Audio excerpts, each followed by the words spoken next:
Türkiye'nin Eurofighter meselesi, ihtiyaç mı, strateji mi? Uzun zamandır konuşuluyor. Eurofighter meselesinde son durum ne? Türkiye'nin elindeki F-16'lar yetersiz mi? Bu uçaklar Türk Hava Kuvvetleri'ne ne kazandıracak? Türkiye İngiltere'den hangi tip Eurofighter alacak? Ve asıl soru, Eurofighter gerçekten Türkiye için bir ihtiyaç mı? Yoksa geçici bir denge hamlesi mi? Bugün bu soruların tamamını teknik, stratejik ve jeopolitik boyutuyla ele alacağız. Çünkü mesele sadece bir savaş uçağı değil. Mesele hava üstünlüğü, mesele güç dengesi, mesele 2030'a kadar olan kritik geçiş dönemi. Yıllardır F-35'in radarda bıraktığı hayalet izleri takip ettik. Geldi, geliyor, parası ödendi, hangarı hazırlandı derken bir sabah kendimizi projenin dışında bulduk. O günden beri Türk Hava Kuvvetleri için saat işlemeye başladı. Ege'nin serin sularında dengeler değişiyor. Komşunun envanterine giren Fransız Rafale'leri gökyüzünde yeni bir gerçeklik yaratıyor. Peki Türkiye gerçekten bu 4,5 nesil devi istiyor mu? Yoksa bu Milli Muharip Uçak Kaan göklere hükmedene kadar zaman kazanmak için yapılan bir savunma manevrası mı? Bugün sadece bir uçak alımını değil, Türkiye'nin önümüzdeki 20 yılını belirleyecek olan hava üstünlüğü doktrinini tüm çıplaklığıyla masaya yatırıyoruz. Öncelikle Eurofighter alım sürecinin perde arkasında neler yaşandı, şimdi ona bakalım. Eurofighter Typhoon, İngiltere, Almanya, İtalya ve İspanya üretimi olan 4,5 nesil bir savaş uçağıdır. Soğuk Savaş sonrası Avrupa'nın hava üstünlüğü ihtiyacına cevap vermek için geliştirilmiştir. Türkiye'nin Eurofighter gündemi aslında yeni değil. Ancak F-35 programından çıkarılmanın ardından hava kuvvetlerinde oluşabilecek kapasite boşluğu daha görünür hale geldi. Türkiye bu boşluğu doldurabilmek için çeşitli çalışmalar yürütüyor. Türkiye şu an F-16 modernizasyon süreci yürütüyor. Kaan, Milli Muharip Uçağını geliştiriyor. Ancak 2025 ile 2035 arası bir geçiş dönemine giriyor. İşte Eurofighter tartışması tam burada başlıyor. Almanya'nın politik çekinceleri süreci zaman zaman yavaşlattı. Ancak İngiltere'nin daha olumlu yaklaşımı ve Türkiye-İngiltere savunma işbirliğinin artmasıyla süreç yeniden ivme kazandı. Son dönemde diplomatik temasların artması, teknik görüşmelerin hızlanması ve kamuoyuna yansıyan açıklamalar bu seçeneğin ciddi şekilde değerlendirildiğini gösteriyor. Ama asıl soru şu, bu uçaklar Türk Hava Kuvvetleri'ne ne kazandıracak? Eurofighter Typhoon, 4,5 nesil, çok rollü bir savaş uçağıdır. Yüksek manevra kabiliyetine sahiptir. Süpersonik hızda uzun süre kalabilir. AESA radar entegrasyonu mümkündür. Meteor gibi uzun menzilli hava füzeleri taşıyabilir ve gelişmiş elektronik harp sistemlerine sahiptir. Türkiye hava gücünü çoğunlukla F-16 filoları oluşturmakta. Türkiye F-16'ları dünyada en etkin kullanan ülkeler arasında. Türkiye'nin F-16 filosu modernize edilse de platform yaşı ilerlemektedir. Radar kapasitesi sınırlıdır. Sensör füzyonu yeni nesil uçaklara kıyasla geridedir. Eurofighter, daha güçlü radar, daha yüksek hız, daha iyi tırmanma oranı ve daha gelişmiş hava kapasitesi sunmaktadır. Bu, hava üstünlüğü açısından ciddi bir takviye anlamına gelir. Bu özellikler, özellikle hava üstünlüğünde ciddi bir avantaj sağlar. Türkiye'nin elindeki F-16 filosuna baktığımızda çoğunluğu Blok 30 ve Blok 40 seviyesindedir. Özgür projesi ile birçok F-16 modernize edildi. Ayrıca modernizasyon programı halihazırda devam etmektedir. Ancak platform yaşı ilerlemektedir. Sensör ve radar kabiliyeti yeni nesil uçaklara göre sınırlı kalmaktadır. Eurofighter, daha yüksek itki ağırlık oranı, daha gelişmiş sensör füzyonu, daha güçlü radar kabiliyeti ve daha uzun menzilli hava-hava silah uyumu sunmaktadır. Bu, özellikle Ege ve Doğu Akdeniz gibi dar ve hassas hava sahalarında ciddi bir caydırıcılık anlamına gelir.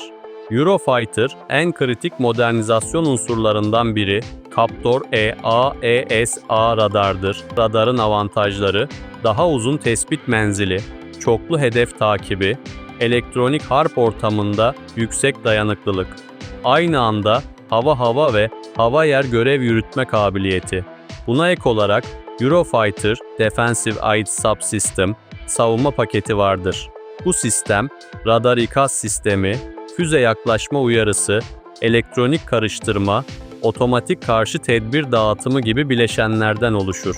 Yoğun elektronik harp ortamında hayatta kalma kabiliyeti ciddi şekilde artar. Eurofighter'ın en güçlü yönlerinden biri de geniş mühimmat uyumudur. Hava-hava mühimmat listesinde Meteor füzesi bulunmaktadır. Meteor füzesi, uzun menzilli hava-hava muharebesinde oyun değiştirici bir unsurdur. Aktif radar güdümü ve geniş no escape zone sayesinde hedefe kaçış şansı bırakmaz. Bu özellik, özellikle Ege gibi dar hava sahalarında kritik avantaj sağlar. Hava-yer mühimmat listesinde Storm Shadow seyir füzesi, Brimstone hassas güdümlü füze, Paveway lazer güdümlü bombalar ve JDAM uyumlu mühimmatlar bulunmaktadır. Storm Shadow, uzun menzilli derin taarruz kabiliyeti sunar. Bu, stratejik hedeflere karşı caydırıcılık demektir. En kritik soru, Türkiye, yerli mühimmatları entegre edebilecek mi?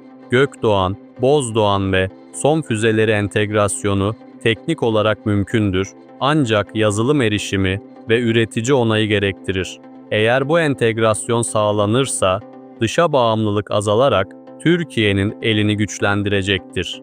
Eurofighter'lar envantere girince Ege'de denge nasıl olacak? Yunanistan son yıllarda Rafale savaş uçaklarını envanterine kattı.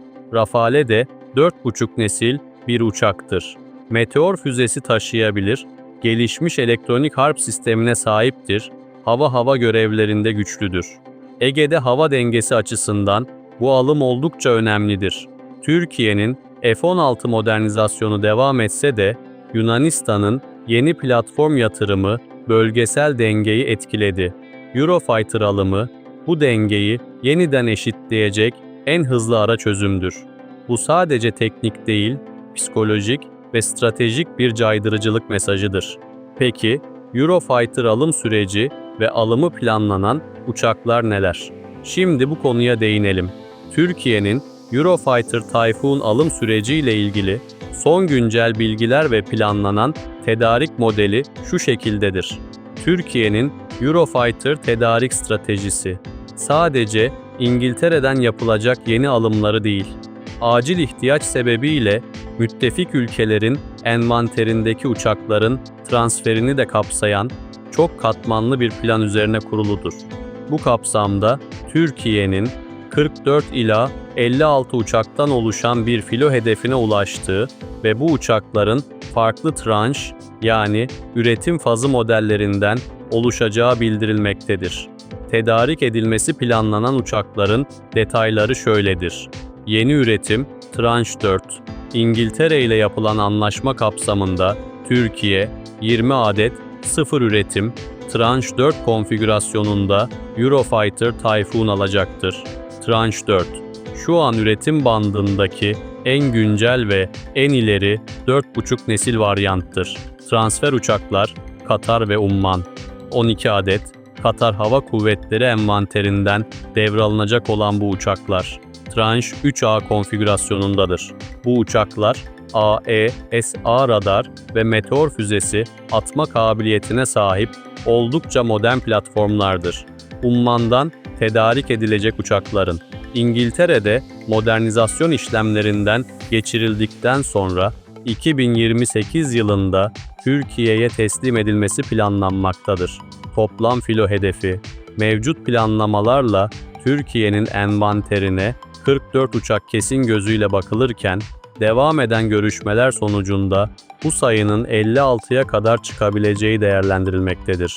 Özetle, Türkiye sadece tek bir nesil veya model almamakta, stratejik bir geçiş, ve kapasite artırma hamlesi olarak hem en güncel Tranche 4 uçaklarını sıfır olarak üretim hattından temin etmekte hem de hali hazırda operasyonel kabiliyeti yüksek Tranche 3A gibi modern versiyonları envanterine hızlı bir şekilde dahil etmektedir.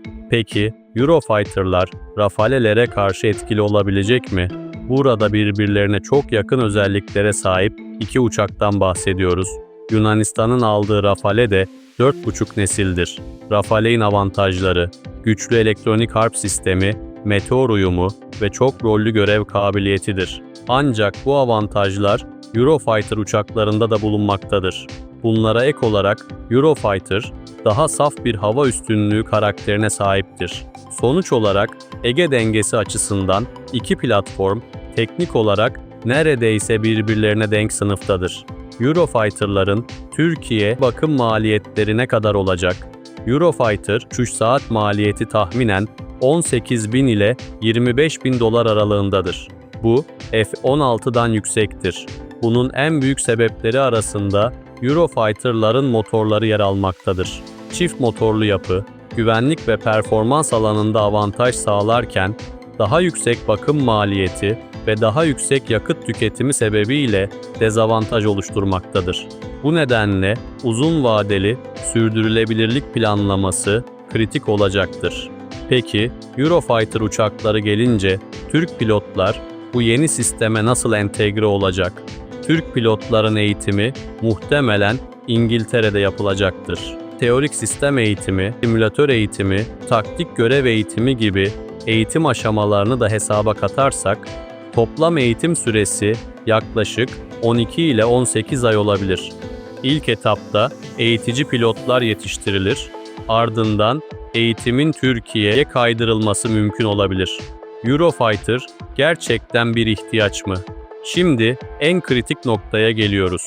Türkiye'nin elindeki F-16 filosu modernize ediliyor.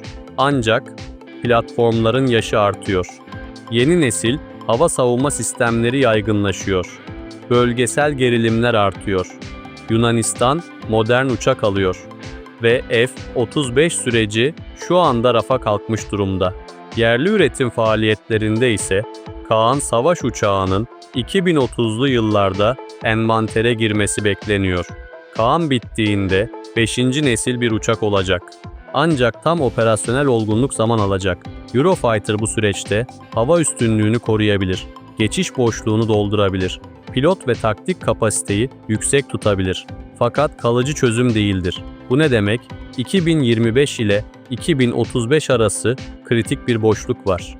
Bu dönemde Türkiye'nin hava üstünlüğünü koruması, caydırıcılığı sürdürmesi, bölgesel krizlere hazırlıklı olması gerekiyor. Eurofighter bu boşluğu doldurabilecek bir ara çözüm olabilir. Bu bir nihai çözüm olmasa da bu bir geçiş platformu olabilir. Türkiye bulunduğu coğrafyada çok cepheli risk ortamında, Doğu Akdeniz'de enerji rekabeti içinde, Suriye ve Irak sınırında aktif operasyon yürütüyor.